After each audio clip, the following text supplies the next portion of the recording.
Halo semuanya, perkenalkan nama saya Yohana Octavia Astianese dengan NIM 23F10013. Di sini saya akan menjelaskan sistem persinyalan pada kereta api. Nah, untuk itu saya akan membahas tentang pengertian, cara kerja, jenis persinyalan, perlengkapan sistem persinyalan, kemudian ada keuntungan persinyalan.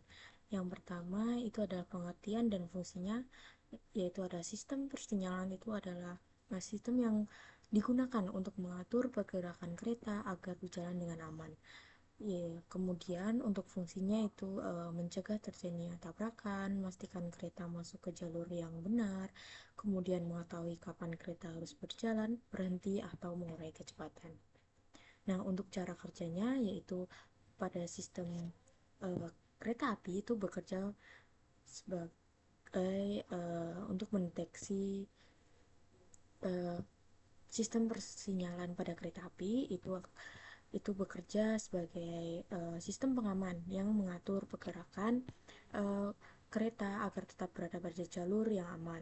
Nah, prosesnya itu dimulai ketika kereta ter, terdeteksi oleh sensor yaitu dipasang pada jalur rel kereta, di mana sensor tersebut itu berupa track circuit atau axle counter, di mana track circuit itu bekerja untuk mendeteksi keberadaan kereta melalui hubungan listrik pada rel.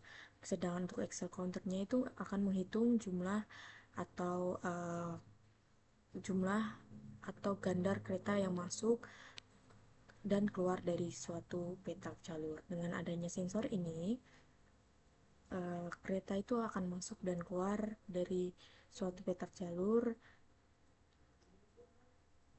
dengan aman. Dengan adanya sensor ini, suatu blok jalur sedang kosong atau ditempati oleh kereta. Setelah keberadaan kereta terdeteksi, data dari sensor itu akan dikirimkan ke interlock. Nah, interlock ini sebagai sistem pengaman untuk mengatur hubungan antara sinyal, wesel, dan kondisi jalur. Nah, sistem ini tuh tidak hanya membaca keberadaan kereta, tetapi juga memastikan bahwa jalur akan dilalui benar-benar aman. Nah, interlock ini akan memeriksa apakah jalur di depan masih kosong, apakah posisi wesel juga sesuai dengan rute kereta, serta apakah tidak ada kereta lain yang berpotensi menimbulkan tabrakan. Kemudian interlock itu akan mengecek setelah mengecek jalur aman. Nah, apabila hasil pemeriksaan menunjukkan bahwa jalur belum aman, maka interlock itu tidak akan memberikan izin. Nah, ketika memberikan izin, itu interlock akan menunjukkan uh, sinyal akan menunjukkan aspek berhenti atau uh, jalan.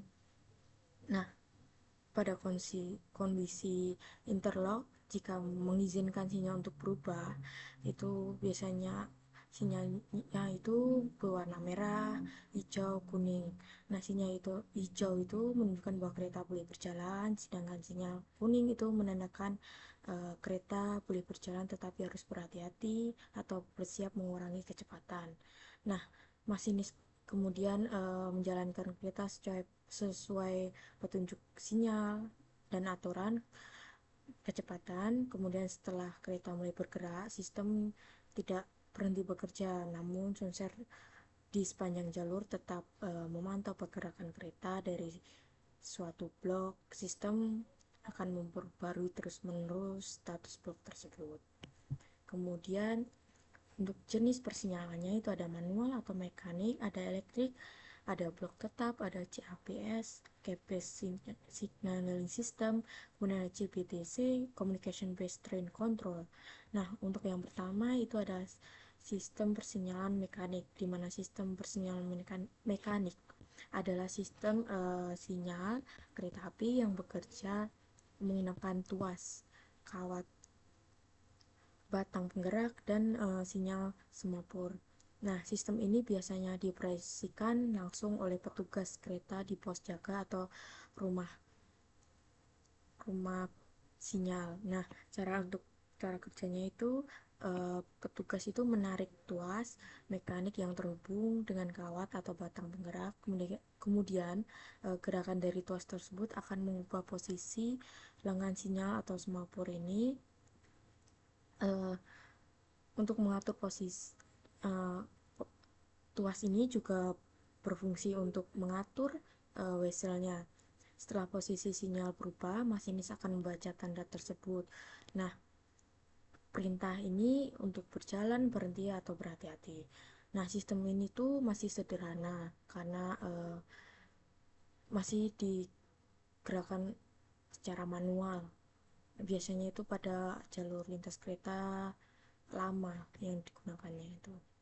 Nah, kemudian ada sistem persinyalan elektrik, di mana sistem persinyalan elektrik itu sistem kereta api yang menggunakan arus listrik, kabel, panel kontrol, kemudian ada relay, interlock, kemudian ada lampu sinyal. Nah, pada sistem ini sinyal itu tidak lagi digerakkan oleh manusia atau manual, tetapi dikendalikan melalui panel kontrol atau pada ruang kontrol ini. Nah, cara kerjanya petugas itu akan mengirim perintah dari panel kontrol itu untuk memastikan jalur aman. Kemudian perintah tersebut akan diproses oleh relay atau interlock untuk memastikan jalur aman. Setelah itu lampu sinyal ini akan berubah. Kemudian masinis akan menjalankan kereta sesuai dengan lampu sinyal. Kemudian ada sistem persinyalan blok tetap, di mana persinyalan blok tetap itu adalah sistem persinyalan yang membagi jalur kereta menjadi beberapa blok. Nah, setiap bloknya itu hanya boleh ditempati oleh satu kereta pada satu waktu dan tidak agar tidak terjadi tabrakan. Nah, cara kerjanya itu adalah posisi kereta itu dideteksi ketika kereta masuk ke dalam suatu blok.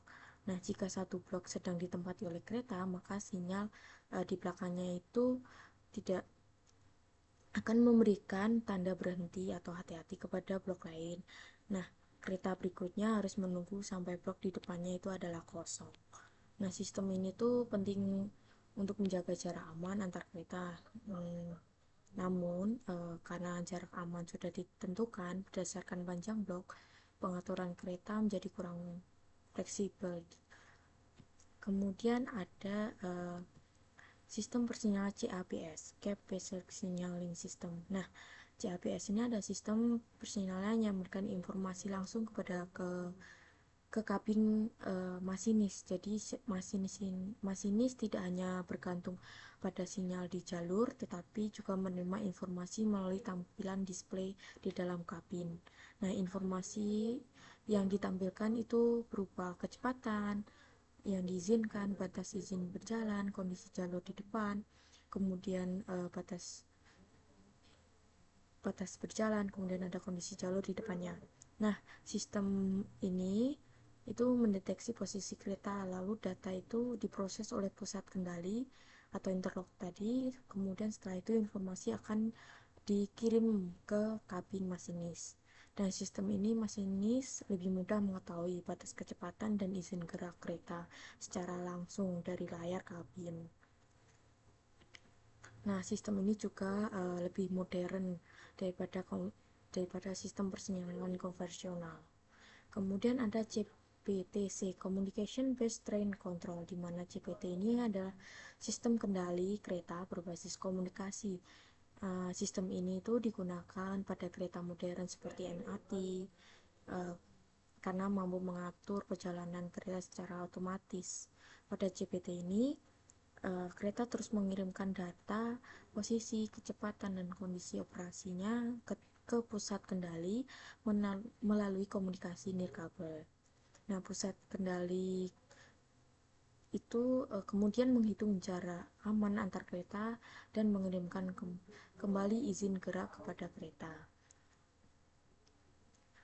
Nah, berbeda dengan blok tetap tadi, CPT ini menggunakan konsep jarak aman dinamis, di mana jarak kereta itu tidak selalu tetap, tetapi menyesuaikan dengan kondisi dan kecepatan kereta secara real time. Dengan sistem ini, kereta dapat berjalan lebih aman dan lebih efisien.